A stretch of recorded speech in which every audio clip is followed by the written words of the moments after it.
I never considered that I was, going to go down this path. So it was, quite a shock. He's 46, I'm 41. It's just not something that you're thinking, could happen. Our kids were both at college. I'm just thinking I need to let them know. And once we got him there, I called our son, but I said, you're gonna have to call your sister because I can't call her. Let him keep it together.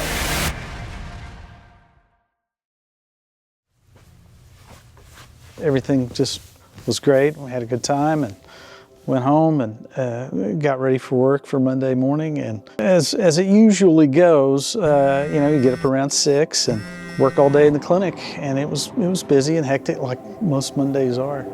Before all my heart things started happening was just going to work, having family, playing golf, and just living life. I'd played golf that day, came home and ate dinner, wasn't feeling right. And I went in and told Stacy, something's not right. I said, what's wrong? And he said, I just have indigestion. And I said, well, how long have you had indigestion? And he said, for a couple of weeks. I tried to take his blood pressure. I think it was too high. And that's when we decided to go on in. Finished up work in the afternoon, go home, decide, go for a little run. Sitting in the living room, decided I'm going to do some push-ups and sit-ups. I do some push-ups. That's the last thing I remember. We heard like a gasp. At that point, we all kind of turned to look, and something just was off. He wasn't responding to us. He was real tense, locked up, not responsive. And then, out of nowhere, the breathing stopped. Whole body relaxed, eyes closed. We left the house, and we were on the highway coming in, and I felt nauseous, and she stopped the car and let me out. And so we got him back in the car, and I said, I'm going to take you by the fire station because they'll know what to do. She went on there, beat on the door, they ran out, called an ambulance, and then got me to the hospital. And the ER doctor, they did the blood test. They determined that I had a heart attack. Felt for a pulse, didn't feel a pulse, and then just started doing CPR. And I kept doing that until finally checked for a pulse. Weak pulse was back. And then at that time, then EMS showed up and they took over from there. There's a medicine they can give if you get to the hospital within a couple of hours of a stroke or a heart attack. And he asked if it was okay to give him that. And I'm like, well, what would you do? He said, I would take it. And so they were able to give that to him that night, and then they could do the stent in the morning.